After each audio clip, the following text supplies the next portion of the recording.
What's up, bros? It's Gundam. So today I'm gonna be doing a episode 2 of Ninjago Multiverse because you bros seemed to enjoy the first episode, which was Kai turns evil. So here's episode 2. Enjoy.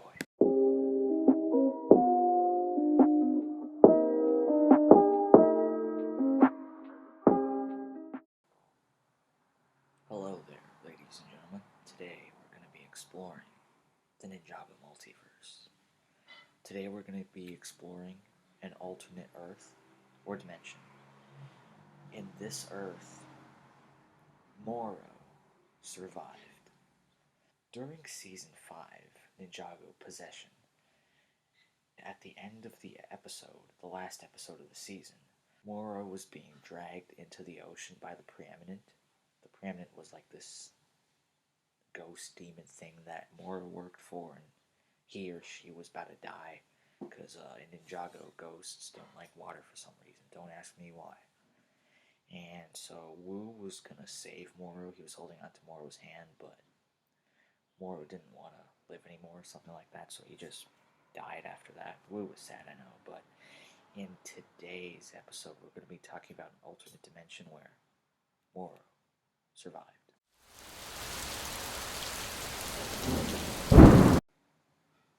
So Morro was getting dragged into the ocean, and Wu was telling him that he could start over, join his ninja, or something like that. And Morro would have thought, I want to prove to Wu that I was a changed man, or ghost. So Wu would, grab Morro's hand, pull him up to his dragon. They would zoom out of there. Morro would join the ninjas team, but they wouldn't really trust him. But because he was a villain in this whole Earth. So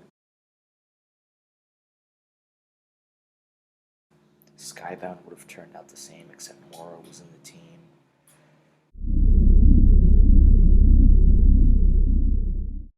Now let's talk about Day of the Departed, which wasn't a season, honestly, but it felt like a season, even though it was just like a small movie that was like 45 minutes or something.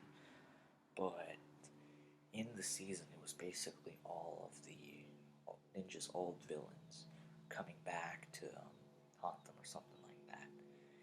And Morro was also one of those villains, but he decided not to attempt to kill his old master and the ninja.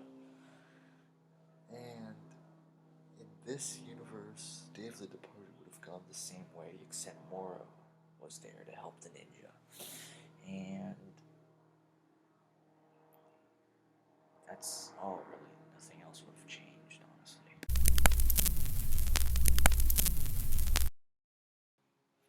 I think in season 11, which was Hands of Time, one of the worst Ninjago seasons ever, Morro would have been a great help in this universe because the Vermilion, which is the main bad guys, goons, in this season, they would separate in a way, so like when they got blown to pieces, they could just like reform because it was just a bunch of snakes that inside armor that was made by Kai and Nia's parents. So Morro could have just used his wind powers to just like separate the snakes so far.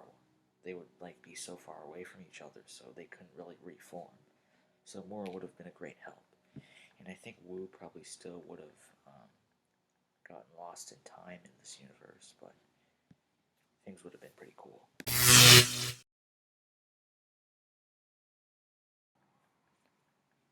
During season 8, I think since Morro was with the ninja would have had the upper hand, or the high ground, in battle, because Morro's wind powers were really effective.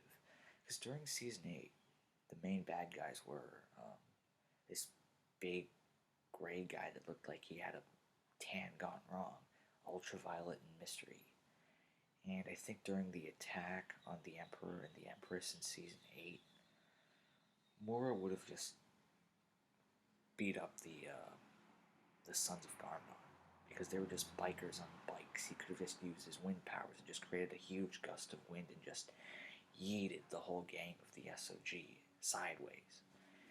And I think the Emperor and Empress would have maybe even survived because he could have just taken on all the other bad guys outside while the ninja tried to save the Emperor and the Empress inside the temple. I think it's a temple, I'm not sure.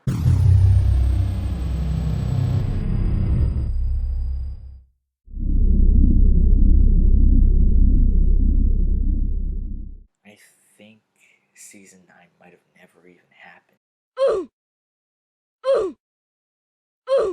Because with Morro's help, the ninja probably would have won. And Garmadon might have never even been resurrected. He wouldn't have even came back. So, yeah.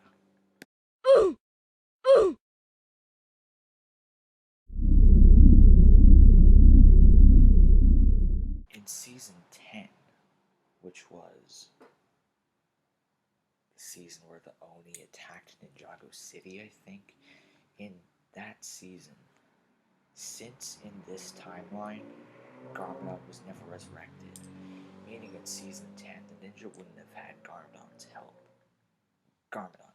Sorry.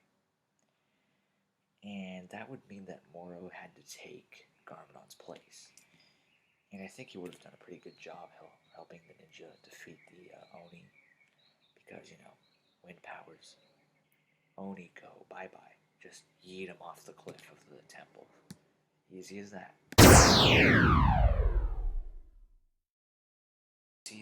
In Season 11, we had Asphira, which was this fire snake, fight the ninja.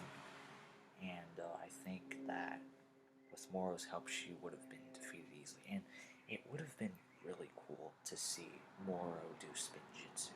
Forbidden spinjitzu. Like, he would have gotten his hands on the forbidden spinjitzu staff, and he would have gone into this tornado sicko mode and would have kicked Asphira's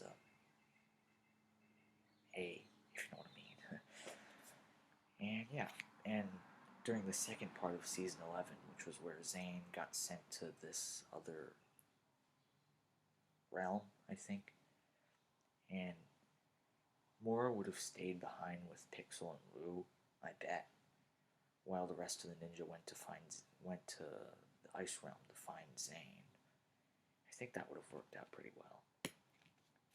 Because, I don't think Morro should have gone to the Ice Realm with the other ninja, because if the ice melted around him and it turned into water, Morro would have gone bye-bye.